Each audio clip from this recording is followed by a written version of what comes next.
What is going on, all my fellow godlies and Warframe enthusiasts around the world? It's your boy Vance coming at you with another god build.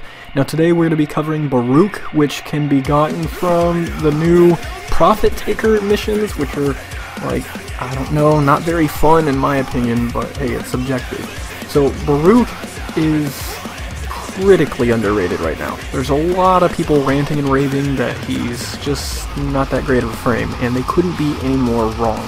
Baruuk is freaking amazing, and with the right build, I'm going to show you exactly why he's definitely a god in his own right. Now, as we do with every initial god build, I go into an explanation of the abilities. So his first ability, Elude, will dodge all incoming projectiles, but only while not attacking. Use to gain, deactivate this ability.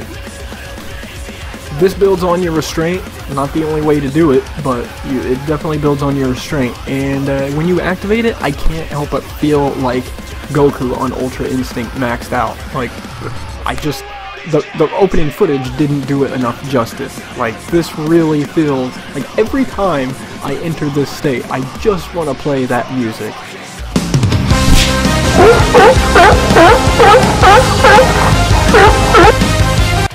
And I think it's just the nostalgia that makes this ability fun. Being able to stand there and essentially dodge everything. I really wish Digital Extremes would throw in a neat little animation like what Mesa has when she does Peacemaker, where he leaves like little after-image holograms of himself as he dodges everything and just moves around. That would be so much more aesthetically pleasing to me. But we're gonna move on. Lull is the second ability, not to be confused with League of Legends or Laughing Out Loud. A calming wave slows enemies until they fall into a slumber. Enemies woken by damage will be confused, disoriented. Short-term amnesia means all waking enemies forget anything that happened before the lull. Without laughing too much at the name of this ability, it's another ability that's able to increase your restraint and therefore get you up to your ultimate quicker and more effectively. In higher level content, I would stress that you use this a lot compared with the Desolate Hands. They're probably the most useful abilities in this kit, and so many people are going to contest that, but I rest assured, these are going to save your life if you use them properly. So Desolate Hands summon a bevy of orbiting daggers to seek out enemy guns, destroying them with a small explosion, combined with Elude to double the range.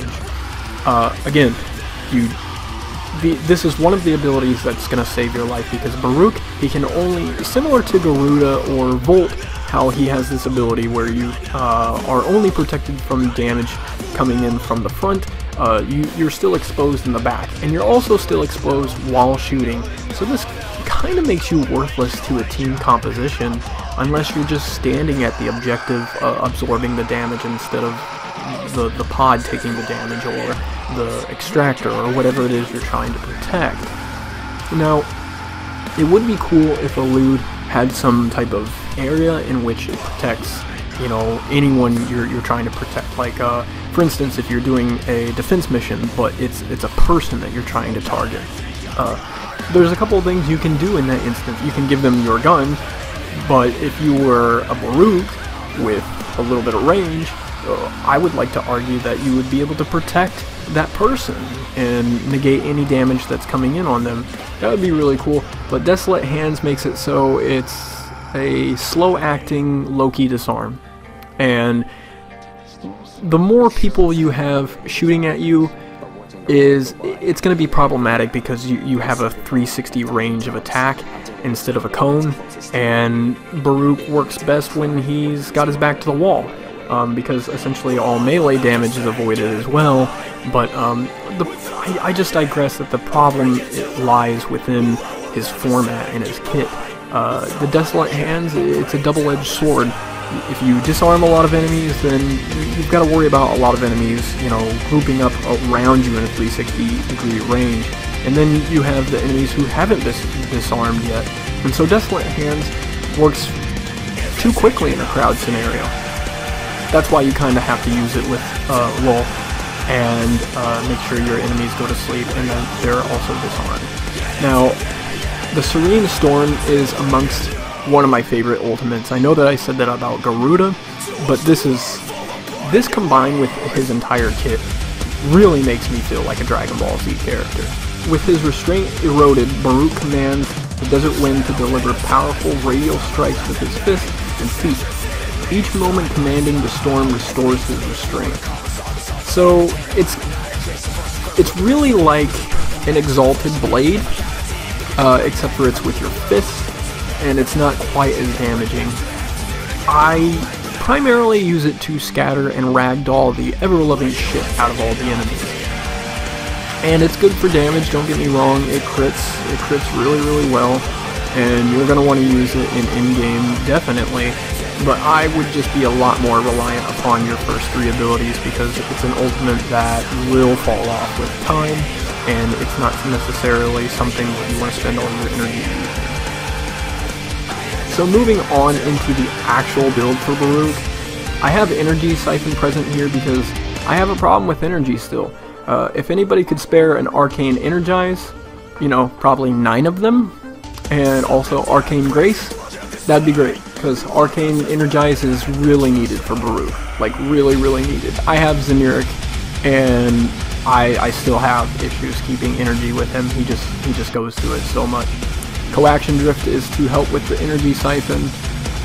Like I said, I'm also using the Zeniric Focus Tree. I have Transient Fortitude placed here, Overextended, Umbral Intensify, Prime Flow, Rage, Energy Conversion, Gladiator Resolve, and Adaption.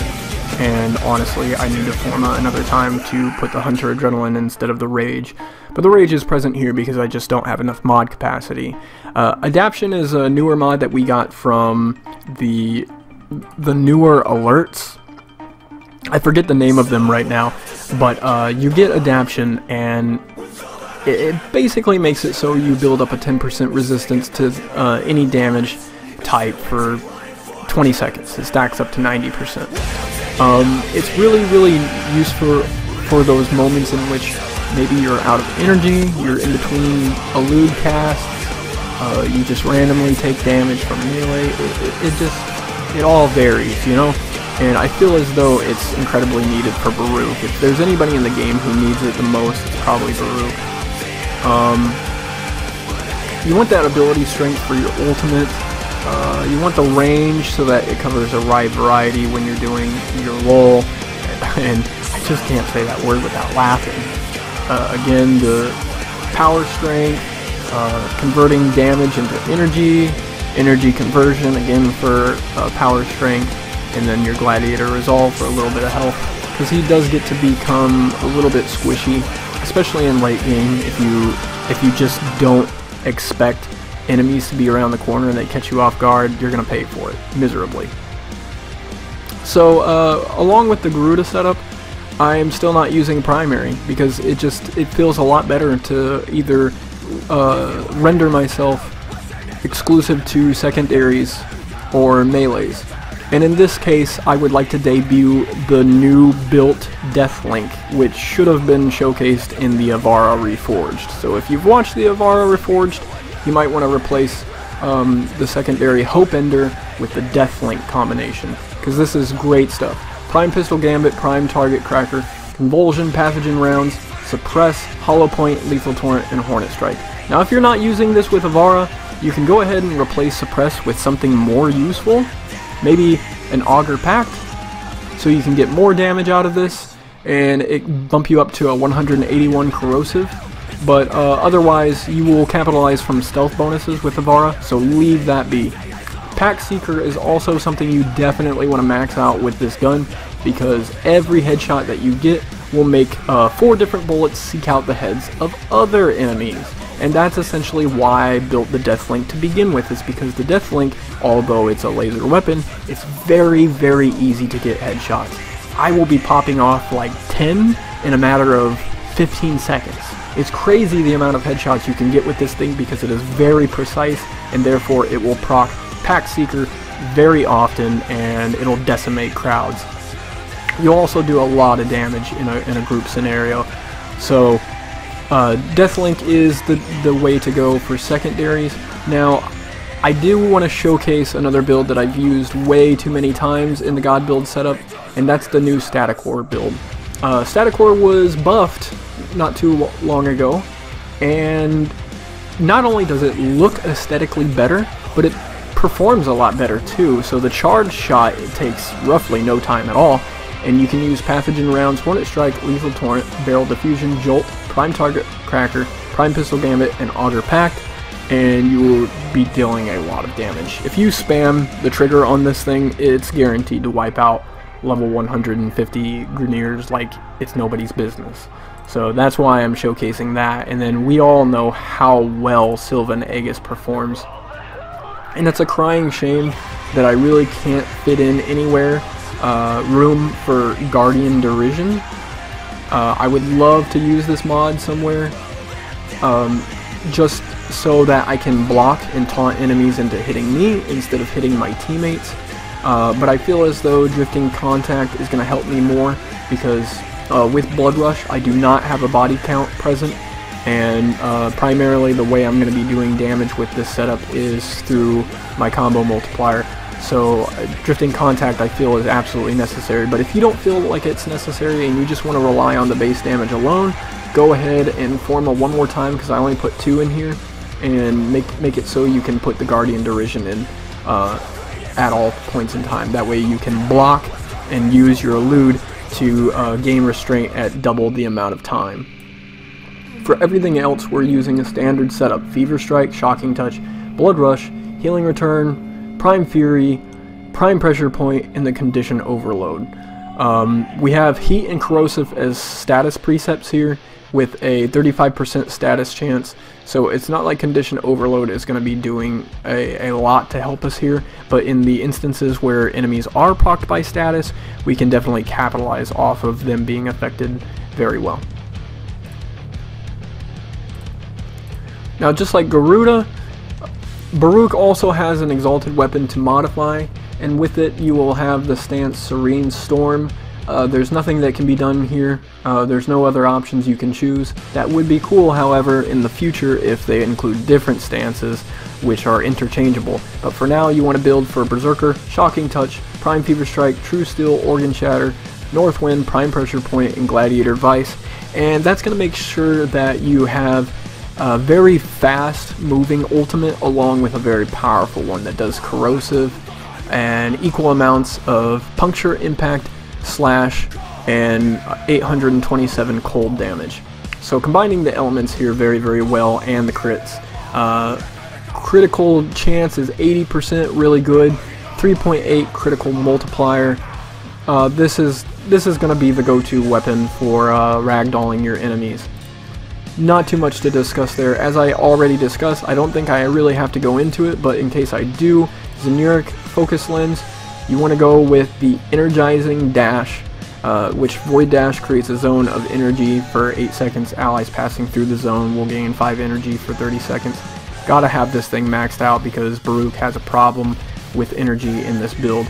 I mean, he might not have a problem with energy if my Arcane Energize was maxed out, but it's not. They're very rare, and it's hard to get a decent squad together to farm those things, especially with the rare drop rates. So for companions, I'm using a new MOA called Surprise, and it's a play on words. I'm not finished with this guy either, so when I showcase this build to you, I don't want you to take it seriously. But I'm only missing one mod from this setup because, like I said, I'm not done with this build. I'm still leveling the guy, but you want to focus on like Meta Ray, Link Health, Meta Pet Kit, Coolant Leak, your Anti-Grav Grenade, Vacuum, Link Armor, Animal Instinct, and Whiplash Mine. Now, these are intermixed powers with the MOAs. I don't know if anybody else realized that, but once you get all the MOAs, you can basically change the different powers that they've got. And for this one specifically, the one that looks like it's wearing a top hat, it's amongst the strongest of the MOAs. So I would just build the top hat MOA, and then build everybody else, and then focus all your attention on the top hat MOA. I say the top hat MOA because I don't remember his name, but I will say that if you're going to build for him, you might want to build for offensive maneuvers, because you're going to be standing there and tanking damage. You're going to be absorbing it where others can't. So the primary goal of your companion is to deal the damage and do any utility that's going to help you in the long run.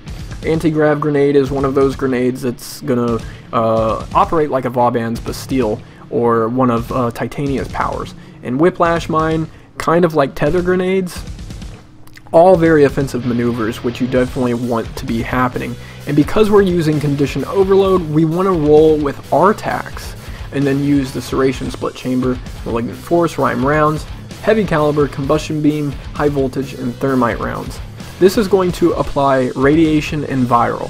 One thing that you may not have realized is that we're doing corrosive and heat with our secondary weapon. So this is going to apply 2 more different status types which will benefit from the condition overload. So it's a very helpful companion in terms of the entire kit, all things considered. So that essentially concludes my build for Baruuk. He's a very fun Warframe to play with, very underrated at the moment. People don't realize how meta he can actually be if you give him a chance. I would like to say that if this video has helped you in any way, it definitely helps if you hit that subscribe button and the bell icon to keep notified on my most recent activity. And because the God Build series is the most popular video on my channel, which is unfortunate because it doesn't showcase my talents as a writer, illustrator, animator, just a video editor. So what I would like you to do, if you are an avid fan of the page and you've watched multiple videos, go and check out my speed paint videos, go and check out the trailers. We've also got this cool new internet website up where you can buy official Exidium merchandise off of there. There's going to be Exidium lore that's going to be opening up here very soon. I have a Patreon that I'm going to add benefits to, so you can go support me over there. And my Twitch live streaming page is going to be rebuilt from the ground up. That way I can go and live stream and connect with you guys on a daily basis and actually draw assets. I'm not going to be doing gaming anymore. I'm going to be drawing assets for animation and be launching a web series. So there's a lot of really cool things coming to this page. I hope to get the ball rolling in 2019, but I'm definitely going to need your help in doing so. So go check out everything I recommended you to, and if you don't want to, don't do it. Just subscribe and hit that bell icon, and until next time, this has been Vance signing out. Peace.